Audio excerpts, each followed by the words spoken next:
Good afternoon, everyone. Thank you for joining us. I am Anita Verrisbeitia, Professor and Chair of the Department of Landscape Architecture, and I'm happy to welcome all of you to what promises to be an interesting and provocative discussion today. Before we begin, just a quick reminder that our panelists will respond to questions during the final half hour of this event. Feel free to submit questions into the queue at any time by using the Q&A button at the bottom of your Zoom window. We also have live captioning available for this event. They can be enabled by clicking the closed caption button at the bottom of your screen. Finally, I want to invite you to join us for some upcoming GSD public programs. On Tuesday, March 9th at 7:30 p.m., Women in Design will host their International Women's Week keynote address featuring Ananya Roy, founding director of the UCLA Luskin Institute on Inequality and Democracy. And on Thursday, March 11th at 7:30 p.m., Catherine Sievett Nordenson will explore the work of sanitary engineer George E. Waring Jr., reassessing his projects in light of contemporary public health and equity issues. Please visit our website for more information on these and other events. Today, we gather three leading historians in landscape architecture to discuss the role of history in design education. Why this and why now? The question is more interesting than might appear at first. For each of these disciplines, history and design are independent fields of knowledge, but that become inseparable in the context of a design school such as the GSD, and specifically to the Department of Landscape Architecture, where we require 4 semesters of history theory in the core curriculum. History is a practice itself, autonomous with its own frameworks and evolution, especially in landscape, which has seen such change in the past several decades. Likewise, in landscape architecture, has gained not only wider relevance, but has also moved towards greater autonomy from its close other half, architecture. At the same time, landscape architecture, concerned as it is with imagining and anticipating the future, is inextricably linked to the past, to history. Landscape thinking inevitably involves a retrospective look to a site and a territory's evolution over long periods of time, and knowledge of precedents is fundamental to the advancement of design, whether one seeks to transform, adapt, or reject past practices. We can even say that design accumulates knowledge of many kinds, which are embedded in its materials, its spaces, technologies, and the social relations it reproduces through the forms of labor required in the making of landscapes. Our 3 guests are historians who have chosen to teach in design schools, and they are doing so at a moment that demands drastic and widespread change across all branches of knowledge and design practices. Today's challenges require imagination and innovation, a capacity to anticipate the future. So the question of the role of history in a design school is even more relevant now. What do historical thinking and design thinking have in common? What is the role of history in shaping the design imagination? And alternatively, how does design shape historical thinking? And how do both respond to the current moment of deep reflection and reckoning? It is with these questions in mind that I am very pleased to introduce our guests today. Leading the conversation is Thaisa Wei, Professor of Landscape Architecture at the University of Washington, but currently the Resident Program Director of Garden and Landscape Studies at Dumbarton Oaks of Harvard University. Professor Wei is an urban landscape historian who has published extensively on feminist histories of landscape architecture and public spaces and cities. At Dumbarton Oaks, she is responsible for leading the programming for garden and landscape studies, including the residential fellowships, scholarly visitors, and events. Her recent publication, River Cities, City Rivers, documented the ideas that came out of a 2-day symposium on river cities, historical and contemporary, held at Dumbarton Oaks. Rafaela Fabiani Gianetto, lecturer in landscape architecture at the GSD, is a garden historian and critic. Her research rests on three principal lines of inquiry: poiesis, historiography, and reception, with a focus on early modern gardens and landscapes on both sides of the Atlantic. Most recently, Rafaela is the author of The Culture of Cultivation, Recovering the Roots of Landscape Architecture, published by Routledge. The book proposes a 21st century shift in thinking about landscape architecture that is no longer driven by binary oppositions such as urban and rural and aesthetics and ecology. This semester, she's teaching in the Histories of Landscape Architecture 2, topical questions in our department. And last but not least is Professor Ed Eigen, senior lecturer in the History of Landscape Architecture at the GSD. Ed is a historian of 19th century landscapes in the European and Anglo-American contexts. His research and teaching focuses on relationships in and between humanistic and scholarly traditions and the natural sciences and allied practices of knowledge production. Ed's recent publication on accident episodes in architecture and landscape, published by MIT Press, is a series of engaging essays that roam across uncertain territory in search of sunken forests, unclassifiable islands, inflammable skies, and other phenomena that are missing from the usual architectural histories. This semester, he's teaching a seminar titled Natural Histories for Troubled Times, or Revisiting the Entangled Bank. Thank you, Thaisa, Rafaela, and Ed for being here. And I turn the screen to you, Thaisa. Thank you. So first, I just want to say thank you to you, Anita, and to the department and to the GSD for welcoming this conversation. I think it's a really important and I would argue history culturally is an important topic to discuss. So I'm delighted to be here in conversation with my history colleagues to consider how we are teaching and thinking of history and design in landscape, and more broadly in the world. It is a critical moment to pause and to consider the narratives we tell and the designs we steward.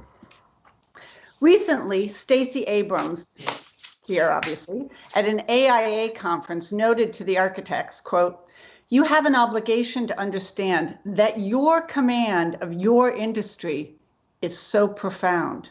It literally shapes the world we live in.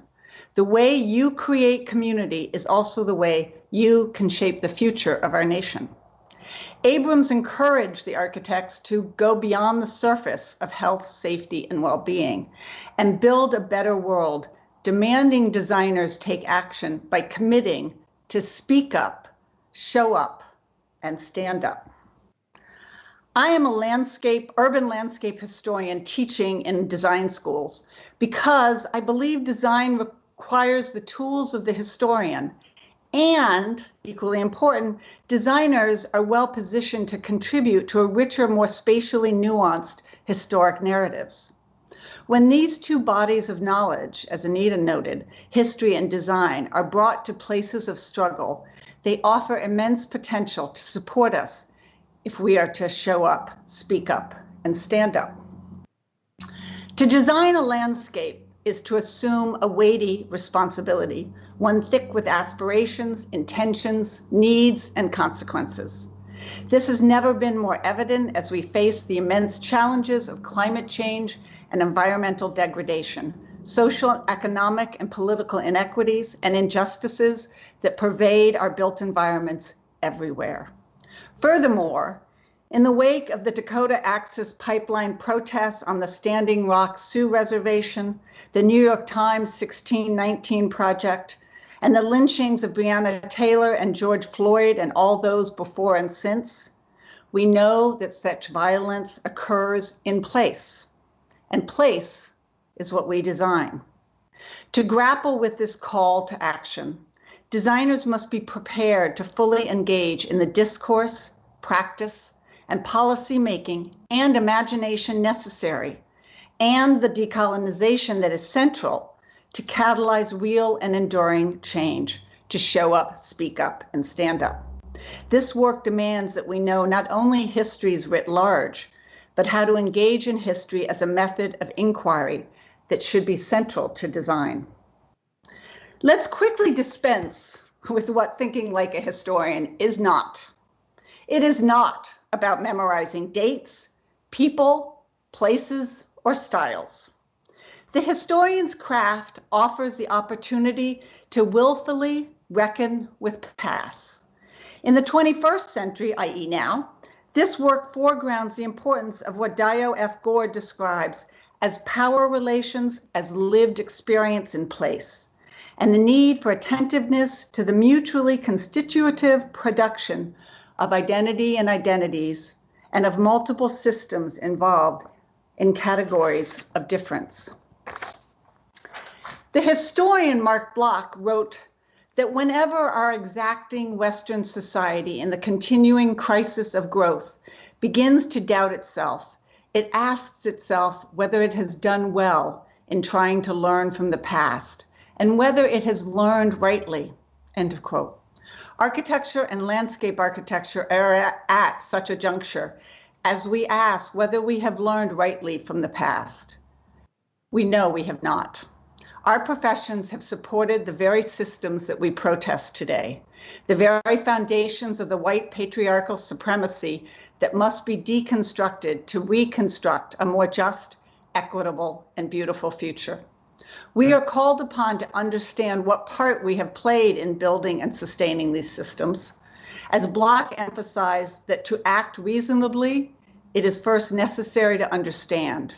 And this capacity to understand draws from the historian's craft to see what is behind the record, to fathom what is never recorded in so many words.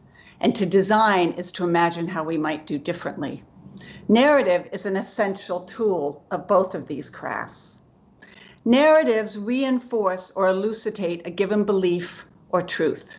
Narratives pervade scientific discovery, finance, education, media, and all areas of our lives because they frame the boundaries and possibilities of debate and gatekeep access. Conversely, a counter-narrative, which all of these books are, dispute commonly held assumptions about the nature of reality, place, positionality, and the political moment. Counter-narratives are a means to more fully understand the world, the built environment. Counter-narratives reinscribe historical accounts with voices and ideas that have been previously silenced. This is at the heart of the feminist approach to history that I apply to challenge gendered narratives of landscape architecture that only white men have made the profession, offering a counter-narrative of how those at the margins actively shape the core in as of yet unacknowledged ways. This counter-narrative is grounded in the fact that there are hundreds of women who practice landscape design alongside the Olmsteds, think Annette McCrae, alongside Warren Manning, think Marjorie Sewell-Cautley, alongside Tommy Church, think May Arbogast, and even alongside Kylie and McCarg, think Geraldine Knight Scott and Barbara Feely, as just examples. A feminist approach is one form of decolonization as a rethinking of what it means to design, recognizing a broad diversity of culturally important forms of making place. If, for example, we dispense with the origin search and instead consider the role of gardens and landscape in the making of place, we identify a great variety of approaches to practice. Gardens as a model offer a lens to more fully interrogate the history of landscape architecture because they are important practices across most any culture. They are also an essential contribution to the development of landscape architecture as a practice and then as a profession.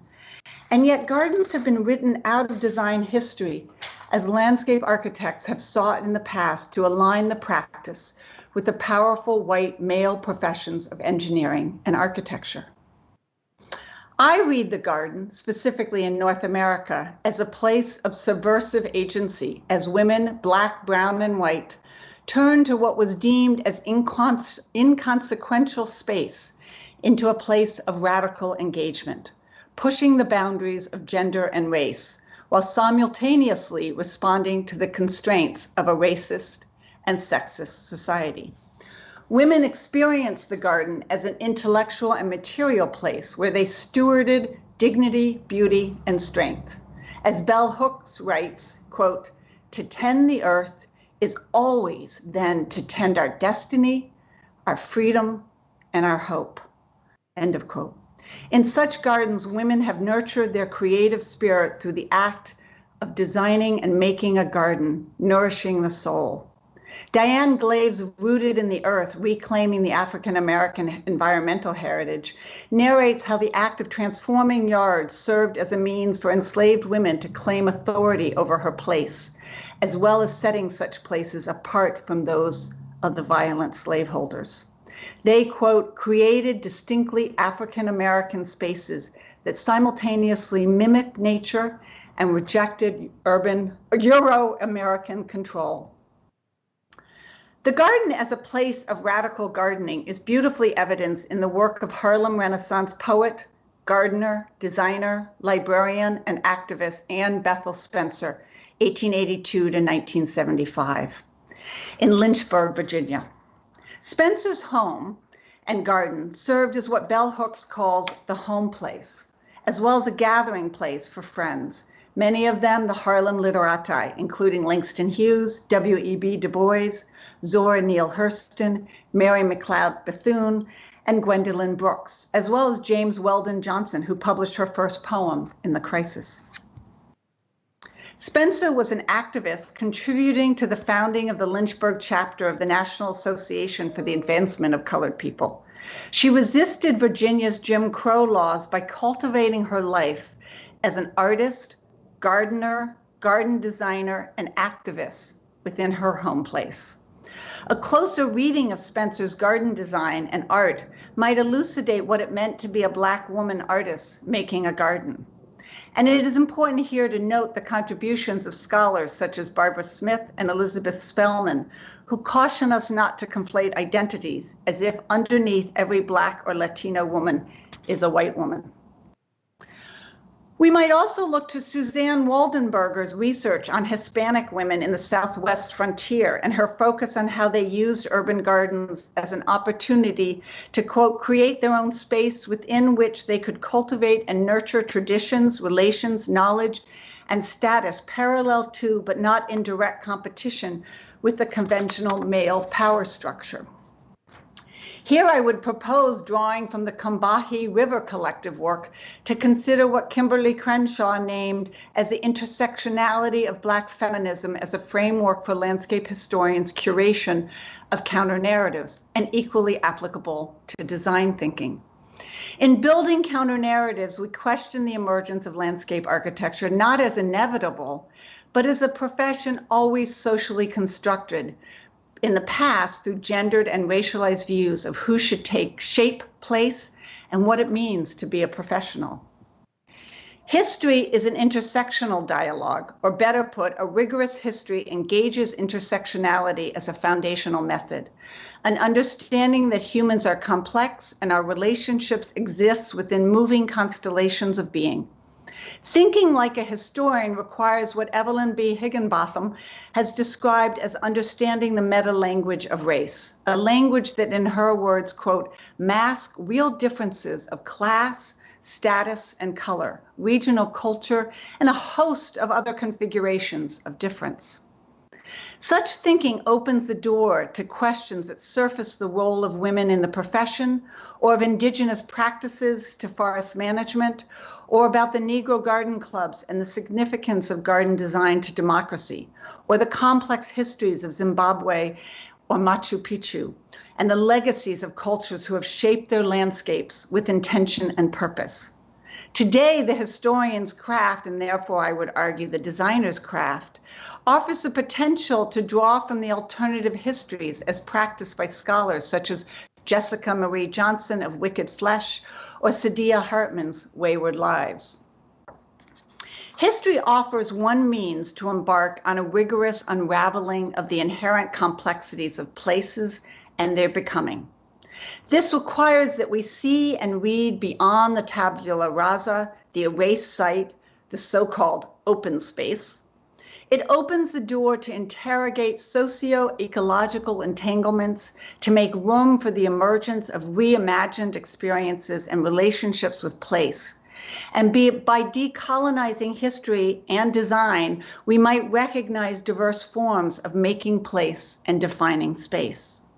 When multiple threads of such practices are layered one with and within the other, which is something designers are so apt at doing, alternative narratives can emerge that make visible the complexities and strangeness of our historic engagements with land and place.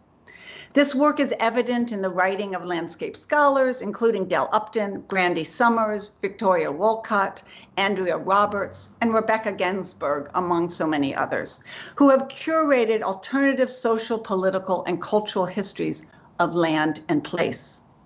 The essays in the recent fantastic book, if you haven't read it, Race and Modern Architecture, edited by Chang, Davis, and Wilson, reveals how modernism was not merely a historical process, but deeply shaped by the rhetoric of white supremacists. However, for us, a critical contribution as well is the role of land, place, and landscape in so many of the essays.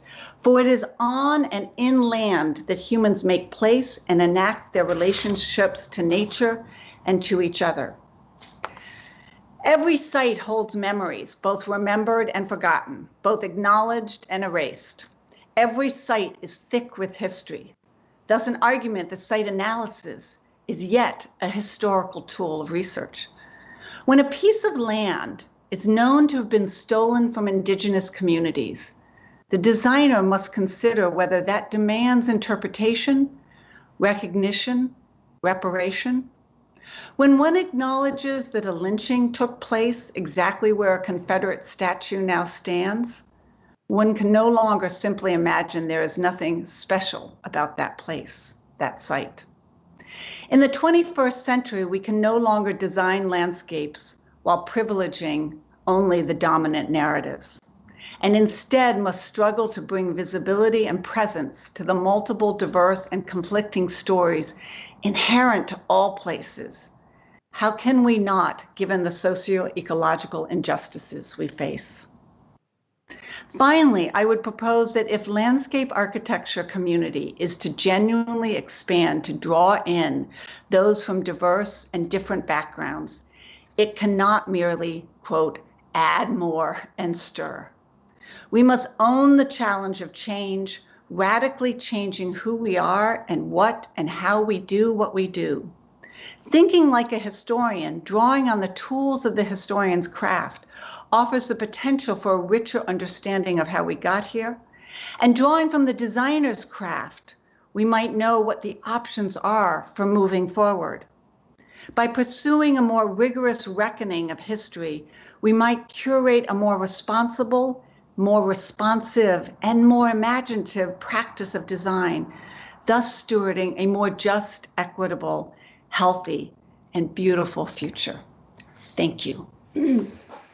Good afternoon, everyone. I am excited to have been invited to join this conversation about history and design. And I want to thank Anita for conceiving and hosting the event, and also those who work behind the scenes for making it possible. I want to begin by reflecting on the provocation the title of this colloquium offers: think like a historian and imagine like a designer. I'd like to turn this prompt around and say that, in my experience, it is also possible to think like a designer and imagine like a historian. What do I mean by this? I mean that the capacity to imagine is not exclusive to any particular field. And as Thaisa mentioned earlier, the historian's craft and the designer's is one of curiosity and inquiry. In fact, it is creativity itself, if properly nurtured, that allows us to make a difference in the world. Because creativity is freedom of thought, it is the humility to learn without prejudice, to pursue untrodden paths, to listen to multiple perspectives, and in the end, make important contributions, however big or small, to our communities, our fields of studies, and the world at large. Incidentally, my colleagues Thaisa's and Ed's work show that writing creatively may mean exploring heretofore untold stories, such as those of unsung female practitioners, or taking the risk of figuratively scattering seeds or fragments of stories which by themselves may not coalesce into one continuous narrative, to see where they might land, and in so doing allowing the readers to tap into deeper levels of historical consciousness and understanding. In my own work, I have chosen to take a different kind of creative chance by revisiting the so-called canon and interrogating the validity of certain assumptions about theory and design I had inherited as a student of architecture and landscape architecture. It all started with a question I could not explore, because having piled up a number of design degrees on my path to becoming a historian, I was, and still am, interested in the process that allowed designers to transform their abstract ideas into material forms and habitable places, specifically in the tools that allow such transformations from mind to matter to happen. I decided to focus on early modern Italy, Florence in particular, because in the literature on Italian gardens, the 15th century gardens of the Medici villas that dot the countryside around Florence have been described as the prototypes of the Italian garden, which is commonly understood as a garden characterized by symmetrical layouts, sometimes spread on multiple terraces, supported by stone retaining walls, the whole unified by evergreen vegetation and axial paths with integrated waterworks and statuary. But the very idea of a prototype suggested to me the existence of a sophisticated design process, which I expected would be articulated in the writings of the period, perhaps treatises on garden design and other primary visual and written sources left by the designers. However, as I began digging the past, that is, the available records at the Medici archives in Florence, I found no evidence at all of the existence of a design practice in the 15th century. What I found, instead, was a much more interesting vernacular language of garden making that seemed indebted to agricultural practices and oral knowledge about plant cultivation that was handed down from one generation to the other in the form of a slowly evolving tradition. This vernacular form of garden making happened directly on site, and layouts were traced directly on the ground, which told me that Florentine garden makers did not conceptualize form as something separate from matter, that is, as something that may be studied at a drawing table or computer screen, we would say today. Form was an integral part of matter, be it plants, soil, or stone. Only later in the 16th century, design practice emerged as a result of social and political changes in the fabric of Republican Florence, and as a consequence of the ascent to power of the Medici. It is only then that their landscapes were made to perform a representative function that was foreign to their earlier gardens, and that a professional figure with an expertise in the arti del disegno, or such fine arts as architecture, sculpture, and painting, that would assume greater responsibility for the laying out of the grounds. The first testimonies about the existence of such tools as drawings and models for the study of garden layouts date to this period. In fact, during the course of the 16th century and throughout the 17th, several texts on agriculture and on gardens in particular appeared in which it is possible to perceive an evolution in landscape literature, from a recording of modes and practical rules pertaining to garden making, to the birth of a body of theoretical literature oriented toward garden design. This finding allowed me not only to articulate the significance of the circumstances in which a particular design process came into existence, but it also allowed me to cast doubt on the notion of the Italian garden as a timeless type, an issue on which I continue to work after the publication of Medici Gardens. And that sparked my interest in historiography, that is, the making of historical narratives. In other words, I began to wonder how the Italian garden sausage had been made. I became particularly curious about a form of history writing that can be described as teleological, in that it reflects an agenda that may be cultural or political. So I went down the rabbit hole of compiling all the sources used in the secondary literature on the Italian garden to try to understand why the timelessness attributed to the type and its apparent ubiquity on the Italian peninsula were deemed so important to my predecessors. This exercise revealed that one of the most quoted sources in the historiography dating to the first half of the 20th century is a little-known, tiny catalogue that was printed in Florence on occasion of the first and last exhibition of the Italian Garden, held at Palazzo Vecchio in 1931. On that occasion, the fascists, who had already infiltrated the intellectual circles of the country, used the idea of a timeless giardino all'italiana for political propaganda. By launching a competition for 4 modern Italian-style gardens respectful of their origins, and by curating an exhibition in which those origins pointed back to imperial Rome and to its Renaissance interpretation, the fascists portrayed themselves as the heirs of a cultural and political empire. Their biased definition of a timeless and flawless Italian garden presented to the Italians as part of a continuous national artistic tradition was never criticized, but was in fact repeated countless times in subsequent studies, even those published after the fall of the regime. My research revealed that the difference with the literature produced before the 1930s is striking. The latter was mostly produced by Anglo-American expatriates who chose Florence as their new home at the turn of the 20th century, as Kate Thomas reminded us just a couple of weeks ago. Although the foreigners' narratives focused too on Renaissance gardens due to their infatuation with the artistic achievements of 16th century Italy, they also maintained that the typical Italian garden was not to be found everywhere in the country. Even more tellingly, the early Medici properties that after the 1930s are described as featuring the earliest Italian garden prototypes, in the scholarly literature produced before the fascist period, are said to have not included pleasure gardens at all, due to their semi-rural and agricultural character.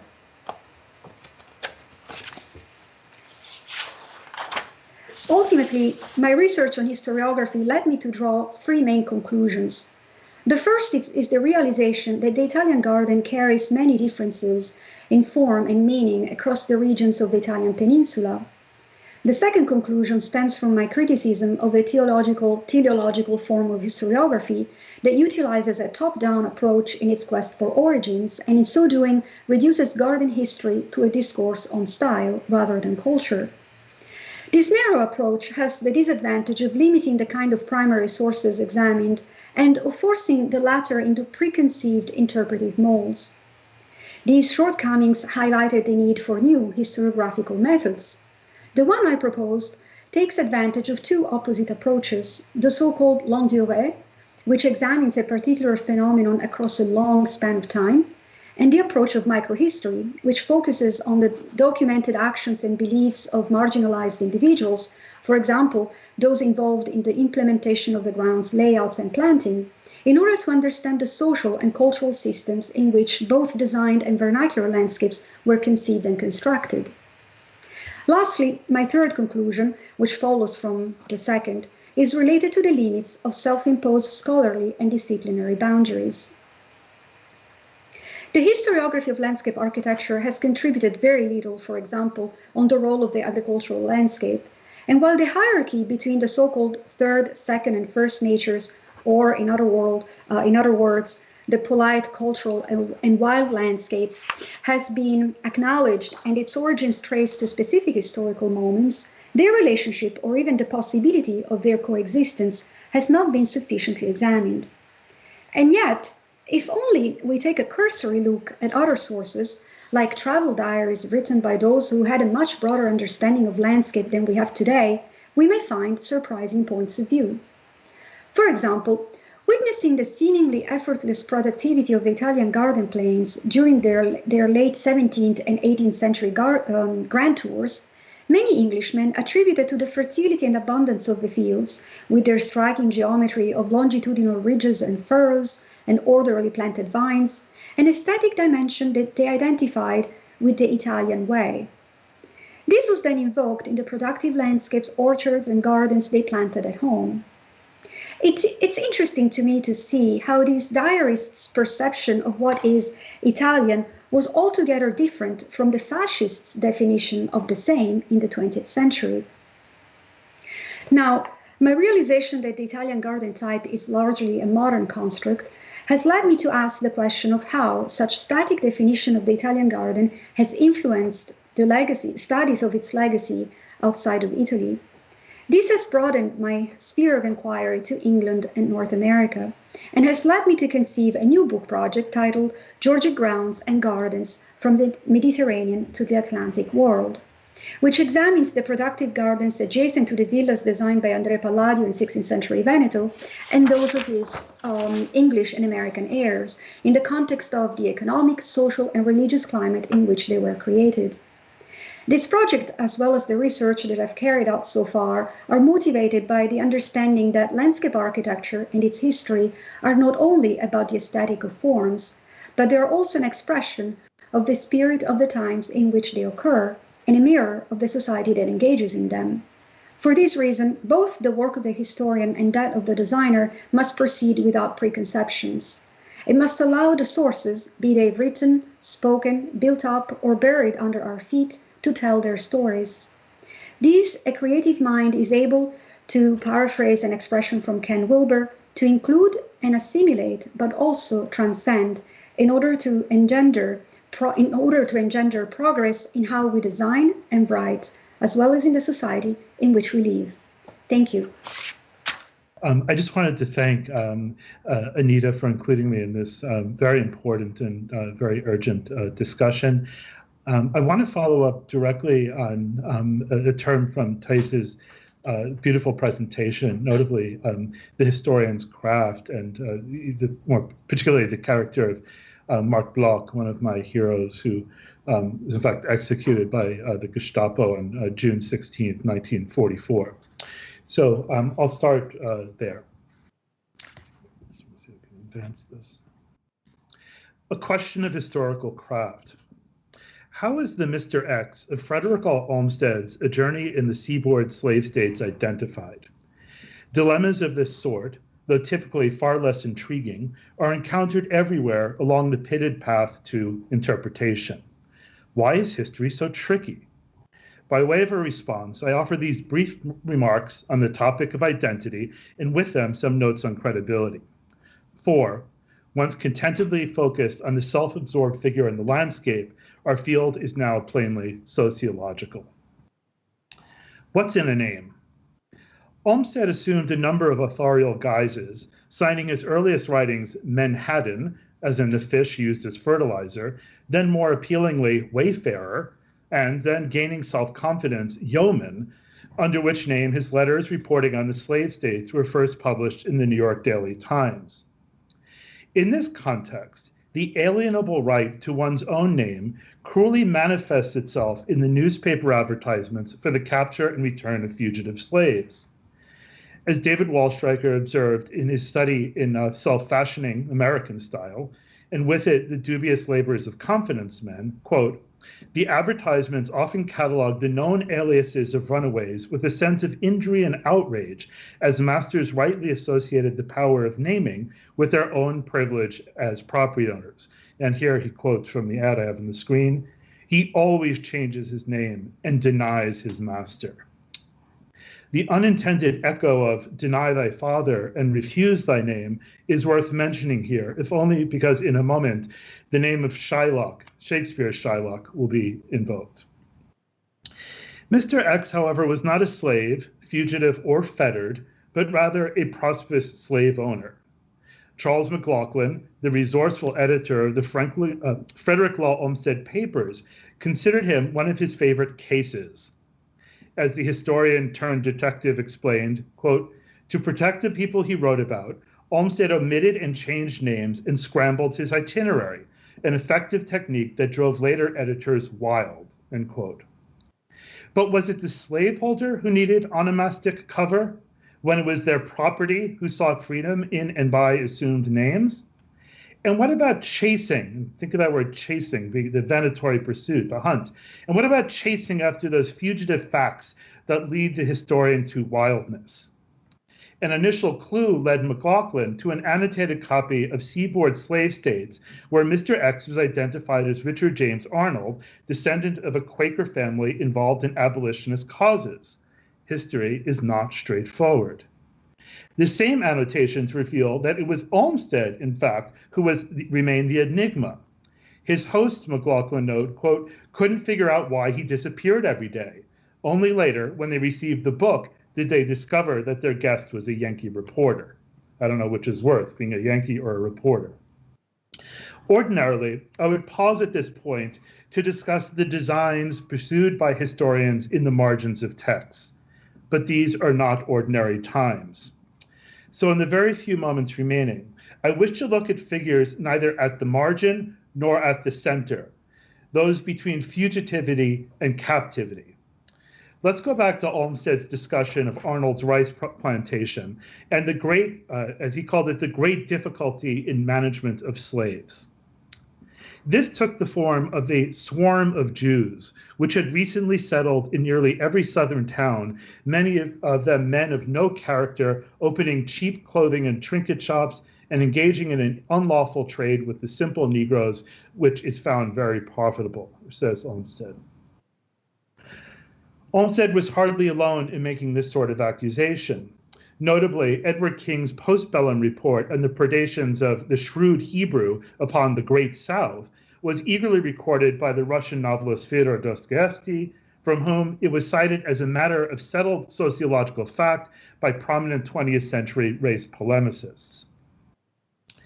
It would take far too much time to diffuse Olmsted's remarks on Richmond, Virginia, where he noted the large population of very dirty German Jews with their characteristic smells. For this tracker of clues, Ed speaking, Olmsted sets out a scent trail to that most vile of anti-Semitic tropes, the fetor Judaicus, or the Jewish stench. Suffice it here to note Jake Geller's coruscating analysis of odor and aura. Aura comes from the Latin and Greek word for breath. It's wafting, which, in his words, imperils the clearly delineated distinctions, such as those between races, genders, classes, species, and public and private, upon which bourgeois identity seem to depend. To which I add, dependency is the drug, and maybe we should stop looking for these issues of intersectionality, and we might have to waft them out of the air. So about that swarm, rife as it is with biblical implications of plague and pestilence, and the designs of history.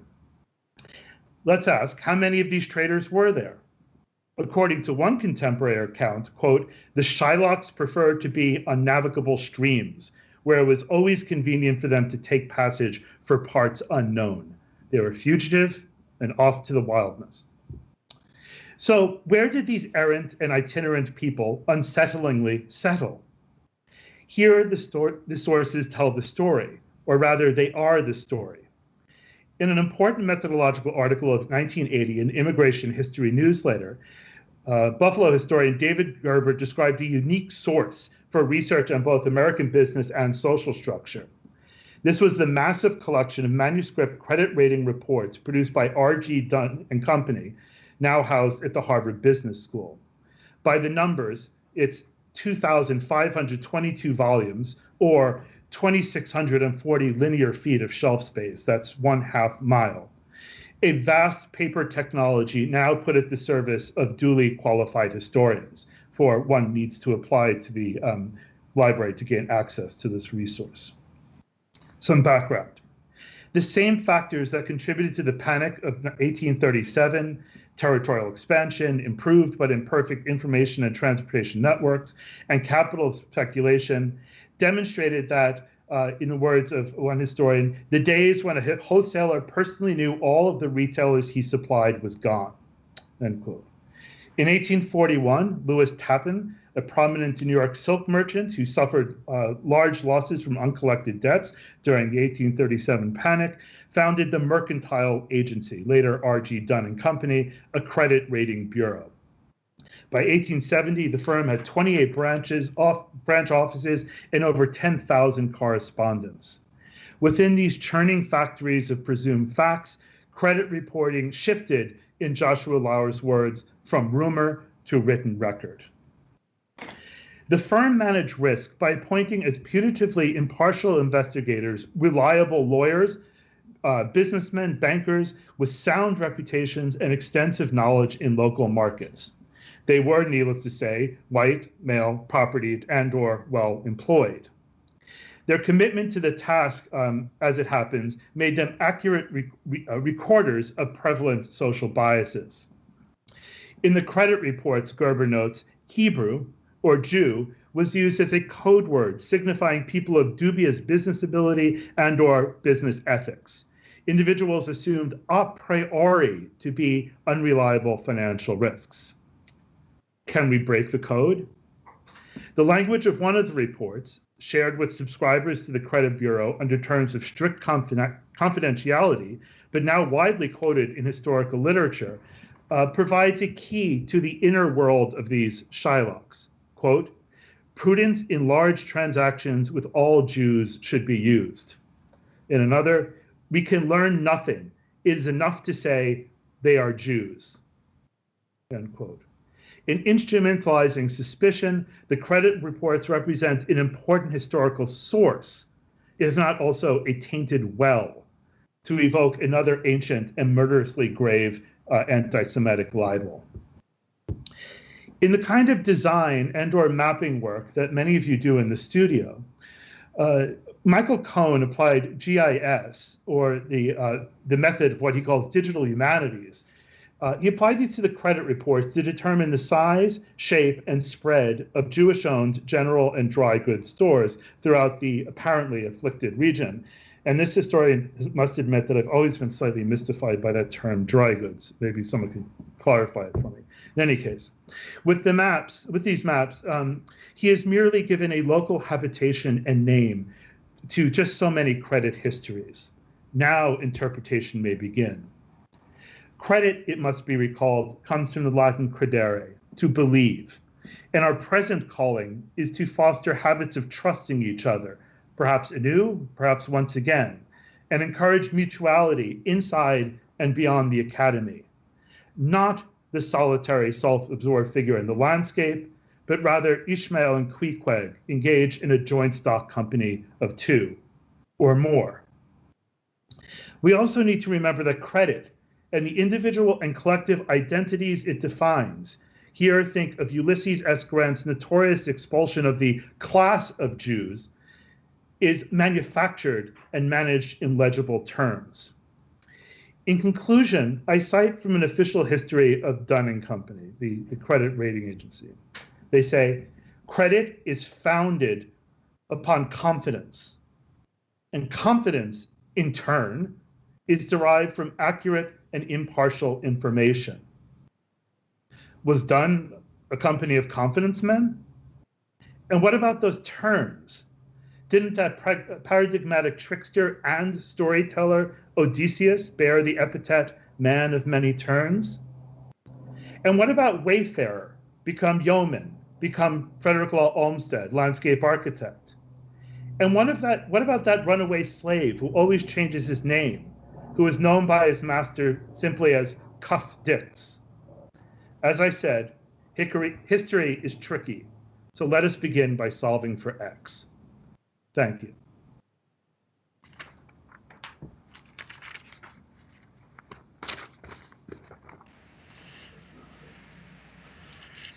Thank you, Thaisa, Rafaela, and Ed. They're not only marvelous presentations in themselves, but together they're fantastic. May I ask each of you to, and Thaisa, perhaps you're going to work here as a moderator of sorts, begin to ask each other questions, because there are similarities to what you do, in the sense of each of you wanting to broaden, open up, upend, restart new methods and processes of understanding history. And can you comment on that for the audience, please? Yeah, I'll go ahead and start and give the other two the gift of a few minutes to think about an answer. And I do think that is where we share, and I would argue it's also where being in a design school is so important. One of my questions that I'd love to get to is how is being in a design school changing how we do history? Because it's a two-way, right? It's a dialogue. It's not just us coming with history. That was going to be my next question. Okay, we'll get there. But get the first one. I think that one of the pieces about that begins to answer the second question, but answers your first, is that we know when we look at places and sites and begin to explore them that there are multiple histories, and that we often only know what is most recent or most famous, or whatever the requisite most is. And yet we know as historians to ask for more and to look underneath. But we also know that, as designers, as people who think spatially about how people live, we don't live in a static manner. We live moving through spaces and on spaces. And so, I think in that way, our work, it's all about uncovering. And I think what's interesting is to think about how each of us has sought to uncover the lived experience of people who probably have some connection to us personally as well as professionally. So it's not very hard to understand that I would be interested in women. I'm also interested in a feminist approach, which is not just about women. A feminist approach is an approach about looking at people at the margins, but certainly understanding the lived experience of women. So I'll open it up to Raphael and Ed to chime in. Yes, thank you, Thaisa. I want to add one observation that has been at the back of my mind for quite some time now. And I take this opportunity because this is the right forum to ask this question, which is there is a trend, I think, today to say to decide what we need to include in the study of history and what we need to forget or maybe exclude. So, for example, you were mentioning the usual names, like Olmsted is a recurring name, obviously for our discipline as an important figure. But the other modernists that are very often cited as pioneers, one way or another, they're all white males. So if we accept that by focusing our attention on these voices that have been prioritized by other historians and colleagues, if we accept that, and then we make room for other voices that have so far been ignored or underplayed, what do we do with those? What do we do with the Olmsteds, with the James Roses, or Dan Kileys, and what do we do with them? Where do we put them? Is there room for all, or do we want to be selective and now cancel those and focus our attention on the narratives that so far haven't been paid attention to? Sorry. Ed, I have to admit, I have an answer. I want to respond to that, but do you want to respond first? And thank you, Thaisa. It's I have no thumbnail response. It's an extraordinarily complex question, and I'm pondering, Raphael, if it's a question of displacement, which is, say, do we make room, or is it kind of an Archimedean three-body problem? I don't think it's the issue, and I'm thinking of kind of the Temple of Fame at Stowe, that, when one person needs to be seated at a table, somebody else is displaced. Mm-hmm. It's a kind of polyvalent discussion that needs to take place, and I don't know. I'll just give you one example, as there are many, but Thaisa showed Jamaica Kincaid, one of our incredible colleagues here at Harvard.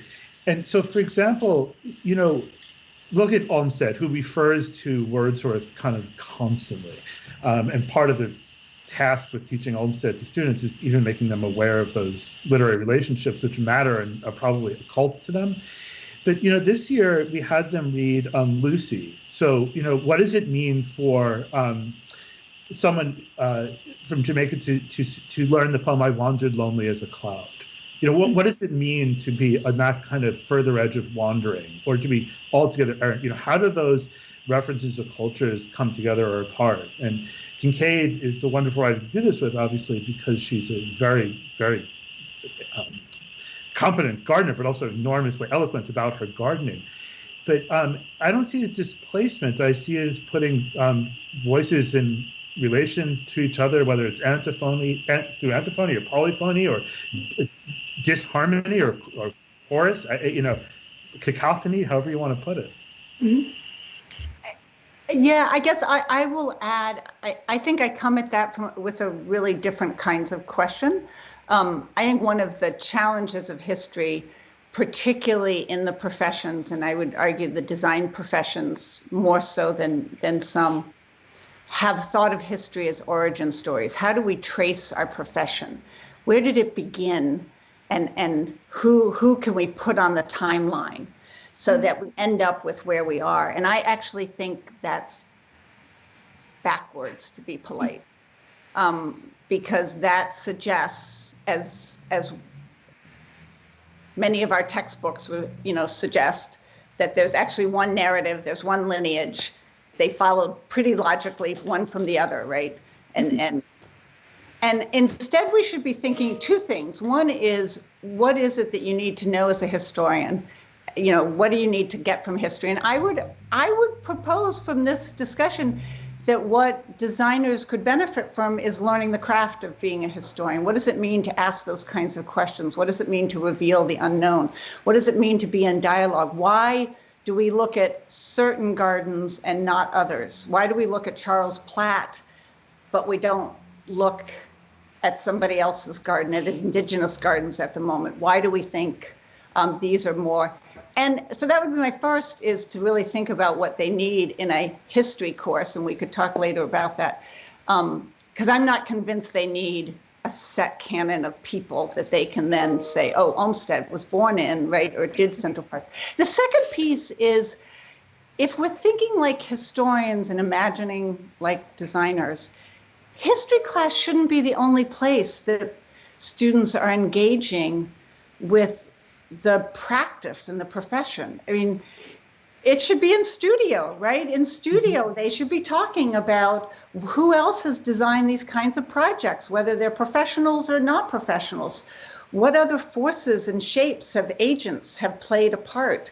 So that we actually should always, in all of our course, and that's why I brought up site analysis. And I have to give Danica Cooper, if she's on, a little shout out for reminding me that site analysis is in fact asking about the thickness of site and what's there. And yes, it's often more focused on the physical and the things you can trace and measure and draw, but it too can be thought of as a way of thinking. So I guess I would say about, where does the Olmsteds or the Kileys go? They go in conversation, and sometimes they're highlighted if they're important to a topic or a project or a discourse or a dialogue, and sometimes they're not. Mm-hmm.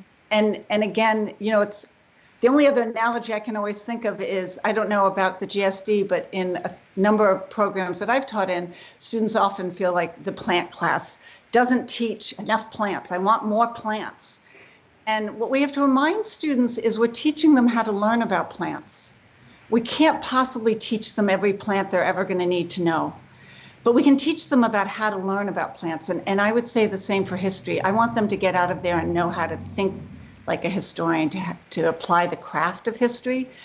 And then I hope they're curious enough, because I know they're brilliant enough, to go and read Cotton Kingdom, or read Ekbo's work, or read Marjorie Sewell Cautley's Theory on Color, or Martha Brooks Hutchinson, or Ruth Dean.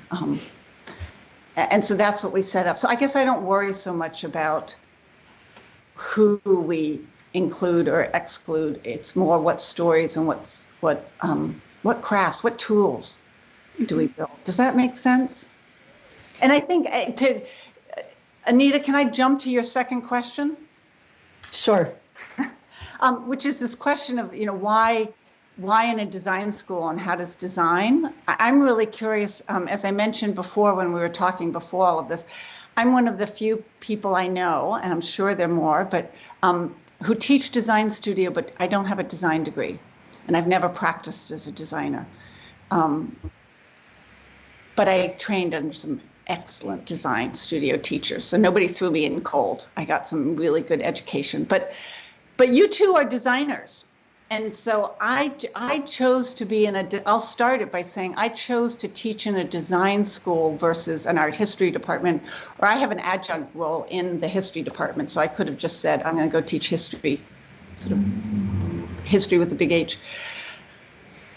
Because I think the lived experience in place is a critical part of history, and it's actually part of what history has missed.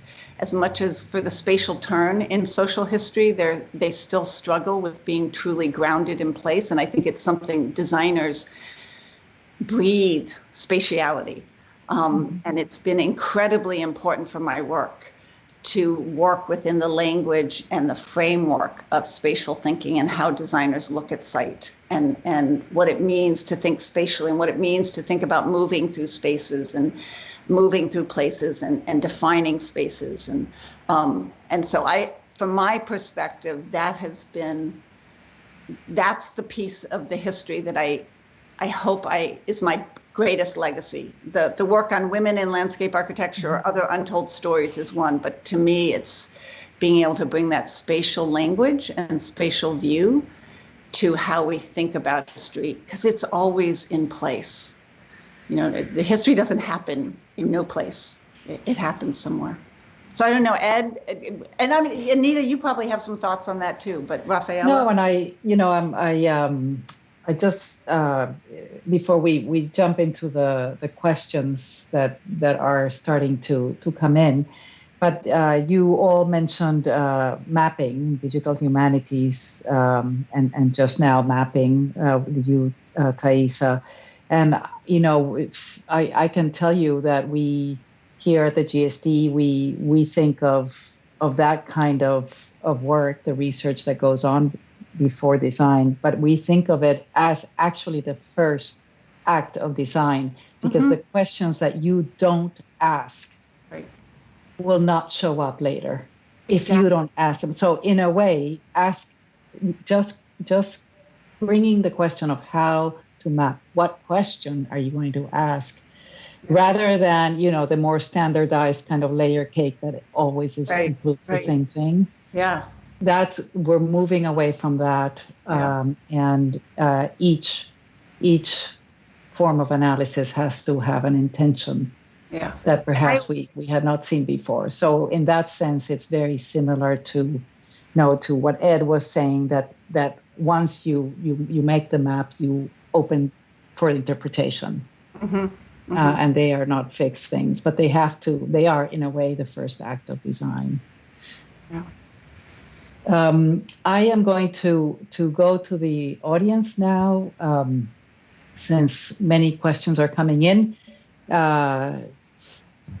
So Sarah Whiting, our Dean, thank you, each of you, for these fascinating snapshots into your work. I wonder to what extent your approaches depend on landscape-based design imagining in particular. Do you see your approach as being as viable for all design fields, or particularly apropos of landscape? Well, that's a good question. Am I audible?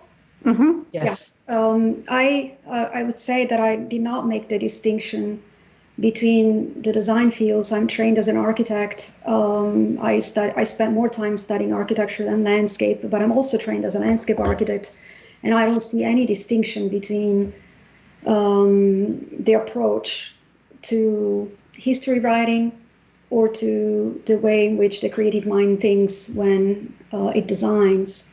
So, interesting, because I would propose, and it's why I'm so interested in landscape, even though my degrees are actually technically in architectural history. The landscape is where we're the most public, give or take. Obviously, there are public buildings, but the landscape, that space outside, is whether it's even in our front yard or it's on the street or it's in the park. It's where we're public. And I think in that way, my work, it's why I focus. And even the garden, though we think of it often as an enclosed space, it's often a place, like Ann Spencer's, a place of actually bringing people together. So it's not public in the way a public park is public, but it's not as private and secluded as inside a house. And so I think it could apply to either, but I'm particularly interested in that interstitial space of when we're in between the private spaces and we're present. I don't know, Ed, what do you think? Well, just to respond very directly to the Dean's question, in my case, it wouldn't apply to urbanism because I don't, and I never do write on urbanism. It's simply not a topic I understand, in part because I'm a microscopist, and the scale, it just doesn't make sense to me as an object of regard, scholarly regard. But yes, I don't see any sharp division in my own thinking between landscapes and architectures per se, and most of the things I've chosen to written about try to construe the premise or the ground of research itself as a special structuring condition. But the one thing I will say that I find divides landscape history and architectural history, and I originally trained, by the way, as an art historian, is and this goes back to Thais' point, I do not see landscape history as having a clear bibliographic genealogy in the way architectural history does. Even though architectural history is a relatively recent discipline, even if one considers it a subset of art history as properly construed going from the 19th century, I see very clear lines of genealogical descent and also a certain bibliographic and axiological Darwinism that's taken place in architectural history, such that one can identify very clear problems that have been and need to be addressed. I simply do not see it in landscape architecture. I think the field is far, far, far from well-defined historiographically. I think the two centers, if any, are in fact Dunbar and Oakes, which has long promoted a certain type of scholarship, and maybe the Newton school and all of that. But I don't. Well, you point out. Yeah, you point out another place where I think they're doing, and it's an obvious, everybody's going to, do the duh moment, which is obviously landscape history has to deal with time in a very different way that art and architectural historians can imagine they capture a place at a certain moment in time. I was laughing about Anita's background that I know that's not now, right, because of the color of the leaves. And so that to me, again, is an exciting part of landscape history, is that we have to constantly be thinking about how the places are changing and how that is engaging. So I think that's also. Here's a related question from Enrique Ramirez. Is it possible to think about landscape as a model for historical inquiry, generally speaking? I am thinking of Emma Rothschild's latest book, Infinite History, where she introduces minor figures into the landscape of history by writing, "It is as though the individuals in this story make a 90-degree turn and walk away into a different dimension, which is a dimension of historical time." I have that book on my bookshelf to read, so this is making me want to go and read it. But I would just put forward absolutely, in that I would argue part of my work here at Dunbar and Oakes has been to try to bring social cultural historians, environmental historians in with landscape historians to think about how landscape actually could frame and ground alternative approaches to history that I think are really important at this moment as we think about the power of place. And again, as I noted earlier, I'm not convinced the spatial turn has been as deeply engaged. if I can just jump in quickly, if that's my Enrique Moreira's, hello, Enrique. Thanks for the question. So if the same one is an incredible yours of mine. So who wrote I would have been so claimed by somebody. Enrique wrote a beautiful study of the errors of modernity, sort of kind of making a historiography something that's formless constitutively. But in response quickly, yeah, works like Tiffany the Fellow King's Black Shoals, I think, are enormously important in thinking through different terrains and different conditions of knowledge. And I'd just say for my own work, I think one of the very first things I ever published was called The Shifting Reef, which took the reef in Verne's 20,000 Leagues Under the Sea as an unfixed geographical and material entity. And how does one interrogate something that's ungrounded, and also what kind of knowledge is yielded by something that's ungrounded? And that continued in my work, say, with the sunken forests of Mont Saint-Michel and others, where the ground itself demands a certain epistemology, and with it forms of research, documentation, interpretation, narrative, what have you. Mm-hmm. Yeah, that's okay. We could go on that one. That would be another great discussion. All right, the questions are piling up. So Paolo Girardelli, for Rafaela, do you think that the conceptualization of a timeless Italian garden also distorted the perception and understanding of classical Roman gardens? Mm. What images like the frescoes of the Villa di Livia convey is a rather informal and vernacular garden, but scholars of the Renaissance have sometimes assumed that the ideal geometry of the so-called Italian garden was reviving allegedly classical models, which in fact may not exist. Oh, absolutely. I think you're spot on, because I think it was James Ackerman who famously said that even for the garden makers of the Italian Renaissance, they would have been shocked to realize that Roman gardens were not as symmetrical and rigidly geometrical as they thought they were. So yes, the history of the Italian garden from classical times through the Renaissance through to today is full of distortions. And so we have to be very careful when we read these narratives, and we have to make sure that they don't generalize. The classical garden goes through changes from Republican Rome to the Empire, and it's very complicated. It's very difficult to understand them because the sources that we have very often cannot be taken at face value. Sometimes there's a whole rhetorical apparatus that needs to be taken into account. So it's very difficult to take these sources as if they were eyewitness testimony of these long-gone gardens, and it makes it extremely difficult to,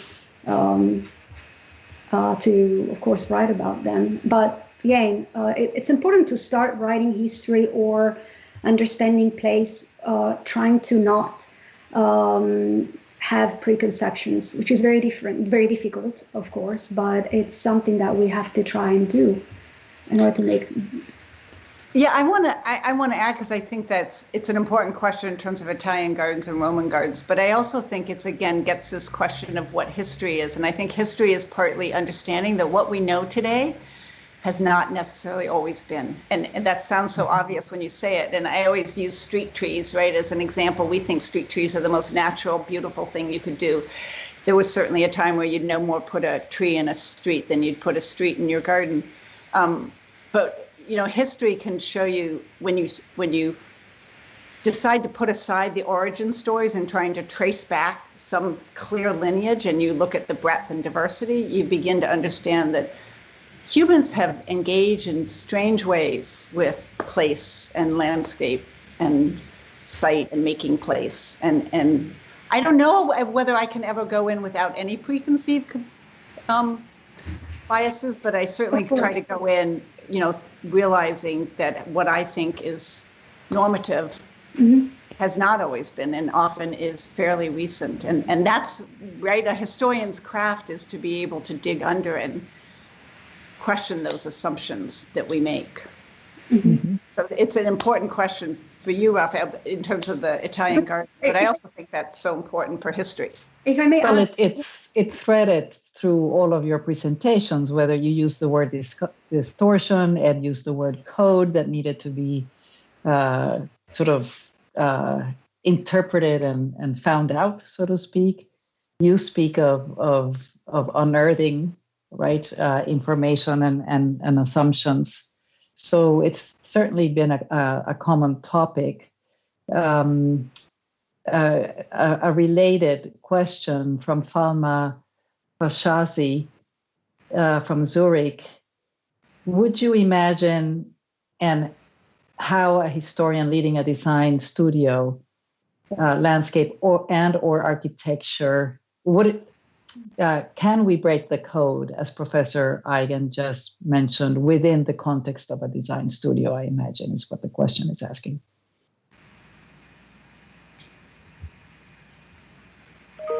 Ed, you're the code guy. The code breaker. I'm very poor at mathematics. I'd let my son do it for me. Look, part of it, again, is going back to the site question. It's why I put that slightly provocative caption to the Franklin Park slide, which is to say, it's one thing to interrogate the topographical features, even the geological features of a site. It's another in Franklin Park simply to inquire, and it's, again, the most obvious thing in the world, where did that Franklin Fund come from? And we saw today precisely where it came from. So you're not operating from a value-free premise. And the codes are extremely difficult. And I just can't reinforce, Thaisa keeps saying the historian's craft, that prior to interpretation, this is the key point of Bloch's book, and I'm sorry to get nerdy, but Bloch enumerates the 17 ancillary sciences of history, which are numismatics and epigraphy and onomastics, or the study of names, which I talked about today, or chorography, the study of place, what have you. And each of these individually, severally, and collectively offer opportunities to find all sorts of informations and the particular forms in which historical information took. And in some cases, that might require learning, a particular type of court handwriting, or who would have used that hand, or what purpose. So there's many, many, many layers of knowledge that kind of give us access to the code, that decipherment. But for me, at least, I know there's this. The big payoff is in the interpretation. For me, it's always been in those kind of crafts, those processes, and that's where code takes place. Yeah, I would add to that, because I actually think it's as somebody without a design degree who teaches design studio, what I hope students get out of me is obviously not a reference to design practice, but is how to do a site analysis that begins to understand what kinds of questions one asks, what kind of questions aren't being asked. It's sort of up there with the question of whose voice are we not listening to, what questions aren't being asked, and then what the resources. So I don't know that you could crack the code in a studio in a limited time period, as we teach in however many weeks one has to teach.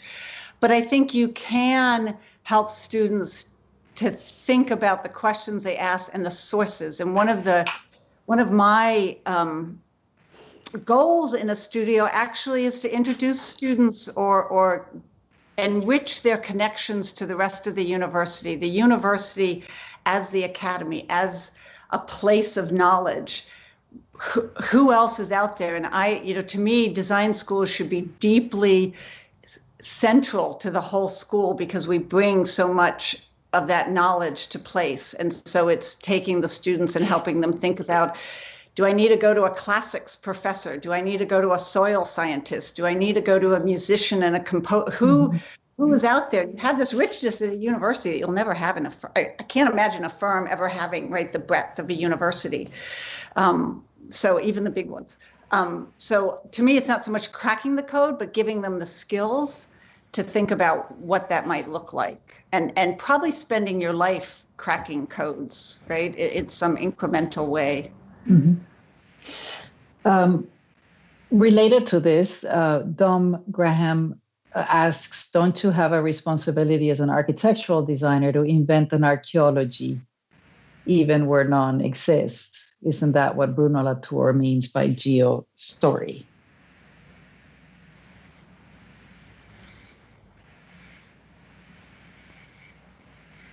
I'm going to leave it to you two designers. Yeah, I'm sorry to say, Anita, I don't entirely understand the question. And while Me neither. Bruno Latour has been terrifically interesting to me in certain respects with regard to the sociology of the laboratory, I lose him somewhat on the other writings, but I think my simple response is you'd have to interrogate what one means by archaeology, whether it's a Nietzschean archaeology, whether it's kind of a nationalistic, national heritage type archaeology. Are you crediting a faith in the arches, the oldest, the kind of things that belong to the arches? So, at least in my own work, I always invent the objects of regard, and that's part of the design process. And I enjoy that. I'm punished for it, but that's what I do.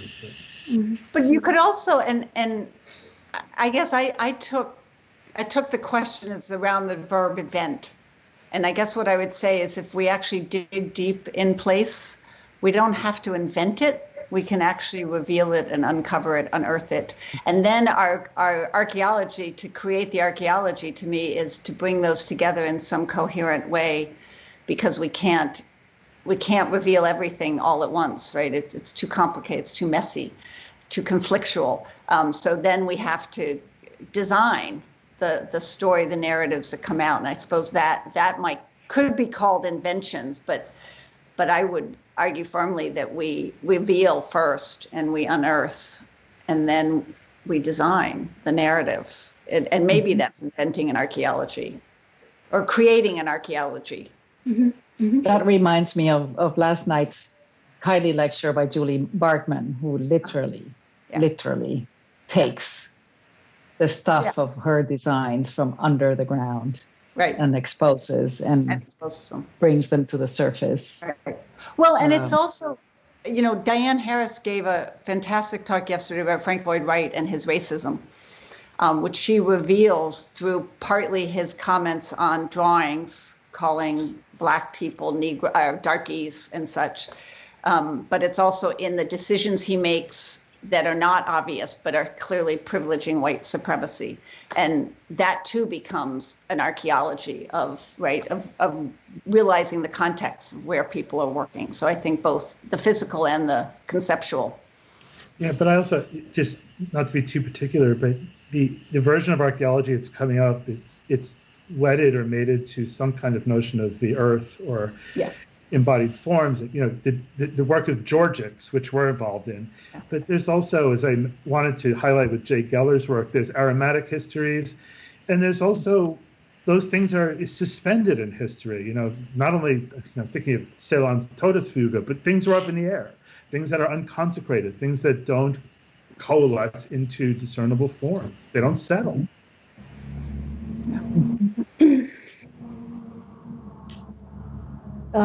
We are unfortunately running out of time. This has been a fantastic event. One more question. We have 33 to go. We will send them to you. We're not going to be able to even make a dent here, but from Dahlia Wadden, this was fascinating. I am an anthropologist. Would you kindly elaborate on how ethnographic methods could be integrated into this crossbreed history design approach? I guess I'll just add, knowing that we're running out of time, that's a much longer conversation, but certainly using the ethnographic scholarship becomes an incredibly important, as well as using ethnographic methods and approaches and some of the current work. Rafaela, you look like you wanted to jump in. Yeah, well, there are designers who are using ethnobotany in their work to study how plants not only can be put together aesthetically in an aesthetically pleasing manner, but also to understand them culturally, in the sense how they've been used in the past and versus today. And I think that is already part of our design discipline of landscape design. And certainly landscape history is and ought to be an interdisciplinary discipline where such methods are incorporated. The short answer. And both ways, right? Again, I see it as a dialogue. I want to thank you, Thaisa, Ed, and Rafaela, to begin with, not just for today, but for everything you do for our students. You are really their inspiration, and they look to you for their work in studio. Can I add? But I also hope that you are inspired by design, and that there's a kind of echo there in some way, or feedback between design thinking and historical thinking. There is much more to say and to talk. I hope we have more occasions to do this. Whether at Dumbarton Oaks or back at the GSD, it's important, and I really do thank you for joining me. Thank you. And I just want to add one quick, because I realized one of the reasons we did it today was so that if there are graduate school students out there, Dumbarton Oaks has a graduate workshop on learning about landscape history. And we're going to do the public realm and public health. And so go on the Dumbarton Oaks website, and you have till March 15th to apply. Just had to do my plug. Yeah, there you go. Marching orders, everyone, for spring break. All right. Thank you to the audience also for all of your wonderful questions and for joining us, and for staying so engaged. Thanks. Thank you.